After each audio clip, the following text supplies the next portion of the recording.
નમસ્કાર વિદ્યાર્થી મિત્રો, જ્ઞાનદીપ વિદ્યાલય સ્ટાન્ડર્ડ 7 ઇંગ્લિશ.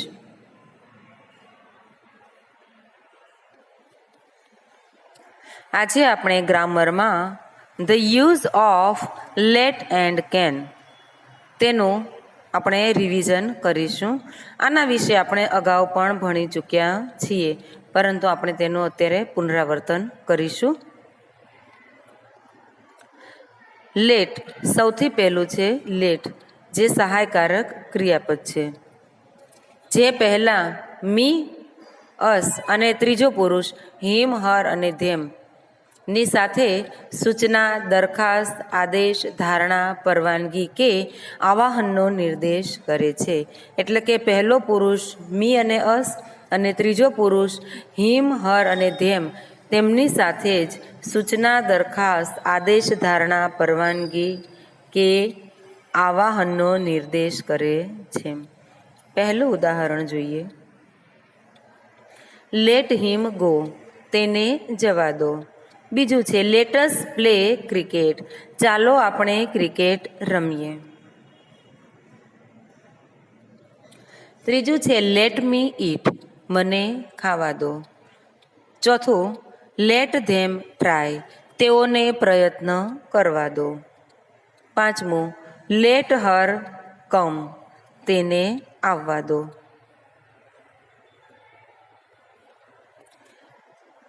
લેટસ ને બદલે લેટ્સ લખી શકાય.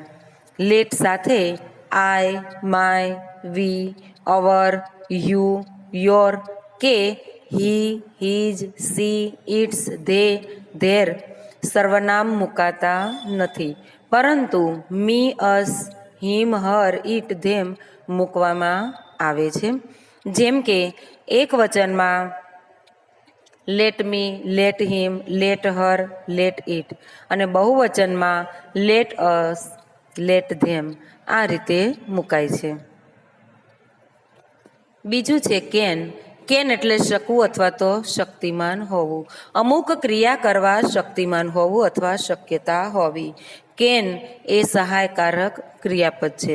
કોઈ પણ કરતા પછી સહાયકારક ક્રિયાપદ કેન અને પછી મુખ્ય ક્રિયાપદ મૂકવાથી વાક્ય રચના થાય છે. કેન વડે નકાર બનાવી શકાય છે. કેનથી પ્રશ્ન વાક્ય પણ બનાવી શકાય છે. એટલા માટે કેનને સહાયકારક ક્રિયાપદ કહેવામાં આવે છે. પહેલું છે આઈ કેન લિફ્ટ, હું ઊંચકી શકું છું. યુ કેન સ્વિમ, તમે તરી શકો છો અથવા તું તરી શકે છે. ઈલા કેન કુક, ઈલા રસોઈ બનાવી શકે છે. કેન નોટ અથવા કાન્ટ. કેન નોટ શબ્દ કેન અને નોટ શબ્દોના સંયોજનથી થયેલો છે. આ બંને શબ્દો અલગ અલગ લખી શકાતા નથી. કેન નોટનું ટૂંકું રૂપ થાય છે કાન્ટ. પહેલું ઉદાહરણ, અ બર્ડ કેન ફ્લાય, પક્ષી ઉડી શકે છે. A dog can not fly, કૂતરો ન ઉડી શકે. It can't. A camel can walk, ઊંટ ચાલી શકે છે. It can not climb a tree, તે ઝાડ પર ચડી શકે નહીં. It can't. Anil can drive a scooter, અનિલ સ્કૂટર ચલાવી શકે છે.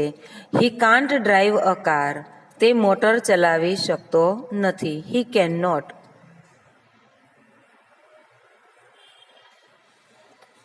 હવે આપણે નીચે આપેલા વાક્યનો અભ્યાસ કરીશું. ધે કેન રન, આ વાક્ય વિધાન વાક્ય છે. હવે પ્રશ્ન વાક્ય બનાવીએ ત્યારે કેન શબ્દને આપણે વાક્યની શરૂઆતમાં મૂકીશું. કેન ધે રન, પ્રશ્ન વાક્ય બન્યું. જવાબ આપીએ ત્યારે yes they can, no they can not અથવા no they can't.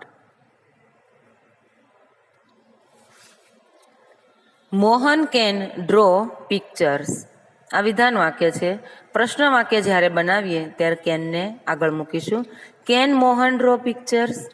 Yes he can, no he can not, no he can't. Mihir can help me, આ વિધાન વાક્ય છે. કેન મિહિર હેલ્પ મી પ્રશ્ન વાક્ય બન્યું. યસ હી કેન હકારમાં આપણે જવાબ આપ્યો. નો હી કેન નોટ અથવા નો હી કાન્ટ આ નકાર બન્યો. નેહા કેન ટીચ યુ વિધાન વાક્ય છે. કેન નેહા ટીચ યુ આ પ્રશ્ન વાક્ય બન્યું. Yes she can, no she can not અથવા નો સી કાન્ટ. આપણે જ્યારે કર્તા તરીકે કોઈ પણ નામ હોય તો તે નામના પ્રમાણે અથવા તો નામ પ્રમાણે તેનું સર્વનામ મૂકવામાં આવે છે. ધારો કે કોઈ જેન્ટ્સનું નામ હોય તો સર્વનામ તરીકે હી લેવું અને કોઈ ગર્લ્સનું નામ હોય તો સર્વનામ તરીકે સી મુકાય છે. જ્યારે પણ આપણે યસ અને નોમાં જવાબ આપીએ ત્યારે સર્વનામનો ઉપયોગ કરવામાં આવે છે. હવે આપણે કૌંસમાંથી યોગ્ય શબ્દો લઈને ખાલી જગ્યા પૂરીશું. Let us watch TV, let her sleep, let it be there.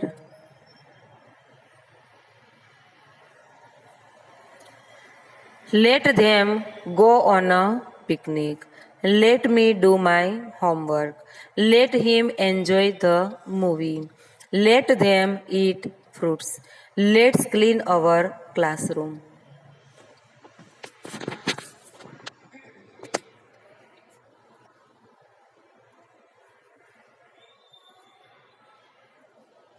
આપેલો પ્રશ્નનો જવાબ આપણે ટૂંકમાં યસ અથવા નોમાં આપીશું. પહેલો પ્રશ્ન છે, can you speak English? Yes I am. Can an elephant speak? No it can't. Can Rita cook? Yes she can.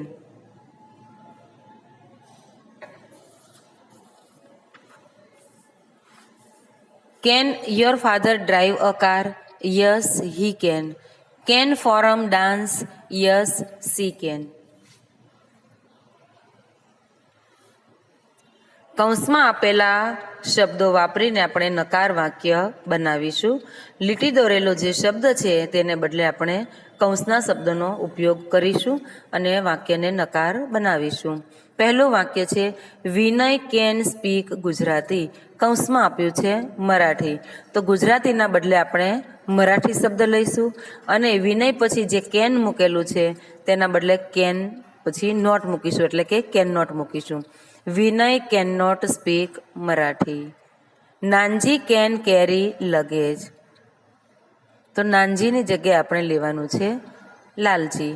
Lalji can not carry luggage. Ashok can sing a song well. અશોકની જગ્યાએ લઈશું Sharad. Sharad can not sing a song well. A deer can run fast. ડિયરની જગ્યાએ લઈશું a bullock. A bullock can not run fast. Kunal can drive a car. કુનાલની જગ્યાએ લઈશું આપણે Komal. Komal can not drive a car.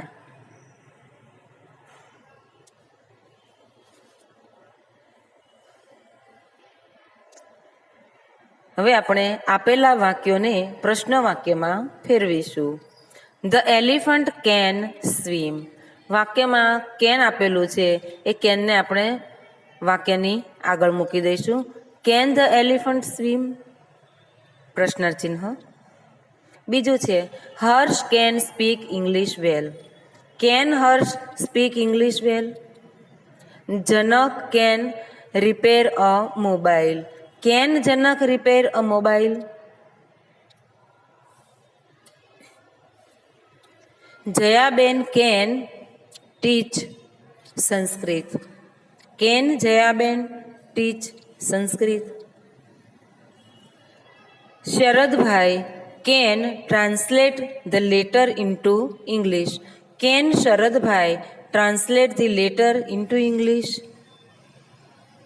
આ રીતે દરેક વાક્યમાં આગળ કેન મૂકવાથી પ્રશ્ન વાક્ય બને છે.